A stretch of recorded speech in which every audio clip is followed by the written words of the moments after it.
Well, we have new devastating polls on President Trump released today that show the president getting what one poll says is his lowest grade for honesty since he was elected, with 60% of the country saying he is not honest.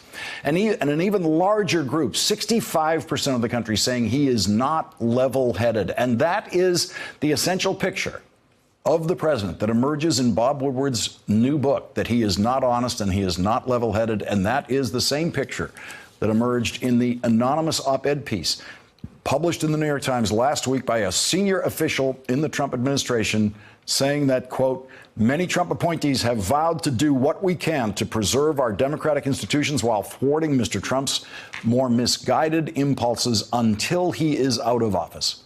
A Quinnipiac poll done this weekend asked for a verdict from the public on that New York Times op-ed piece with this question. As you may know, there have been anonymously published allegations that senior advisors to President Trump worked behind his back to stop him from making what these advisors believe are bad decisions. Do you believe these allegations are true or not? 55% believe that the president's staff worked behind his back to stop him from making bad decisions. Only 28% do not believe that, and 17% are not sure. So only 28% of Americans believe Donald Trump is in control of his presidency, 28%. And that poll was being taken this weekend in reaction to the recent revelations about the Trump administration. When that poll was being taken, Mike Pence brought the vice presidency to a new low. Do you think you know who Anonymous is? I don't know. But I do know that they should resign and leave this administration. Should all top officials take a lie detector test, and would you agree to take one? I would agree to take it in a heartbeat. And there, Mike Pence took his place in history as the first vice president to volunteer to take a lie detector test. And he did it because he lives in fear of Donald Trump, a man who Mike Pence knows and who we all know would never take a lie detector test about anything.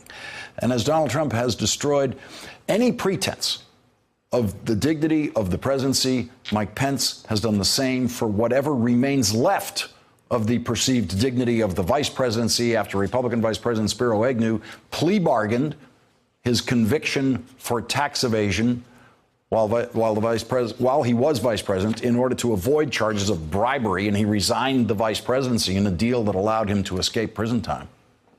And it is at times like these when Vice President Pence knows that he can hope to escape history's verdict as our worst vice president, thanks entirely to Spiro Agnew. Mike Pence would take a lie detector test in a heartbeat. Why? Because the president won't believe him if he doesn't take a polygraph test? So what? Does he think the president can fire him? Mike Pence is one of two people in the Trump administration who was elected to his job. And he's the only person in the Trump administration who has repeatedly used the 14th century word lodestar, meaning a star that leads the way or guides our way. The anonymous op-ed piece said Senator John McCain should be our lodestar. Quote, we may no longer have Senator McCain, but we will always have his example, a lodestar for restoring honor to public life. In our national dialogue, Mr. Trump may fear such honorable men, but we should revere them. One of the more unusual words in the essay is lodestar, which it turns out, people have looked, is a word that you have used many times. Sure. Must again be our lodestar. With vigilance and resolve as our lodestar. It really was the lodestar. Do you think someone purposely put that in the essay to try to set you up? Yeah, I wouldn't know. I wouldn't know. He knows.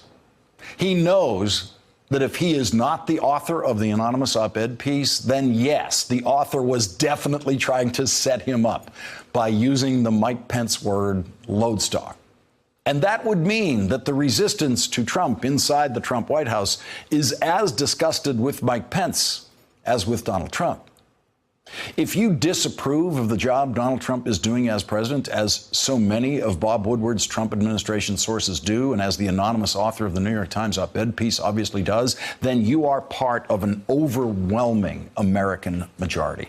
A Quinnipiac poll shows Donald Trump's job approval at 38%, with 54% disapproving. And a new CNN poll tonight shows only a 36% approval and a 58% disapproval. But the most important number in the polls is the one that shows a majority agreement with the anonymous author of the op-ed piece and with the Trump administration sources in Bob Woodward's book that Donald Trump is not fit to serve as president. 55% of America say the president is not fit to serve as president. Thanks for checking out our YouTube channel. Subscribe by clicking on the button below for more from The Last Word and the rest of MSNBC.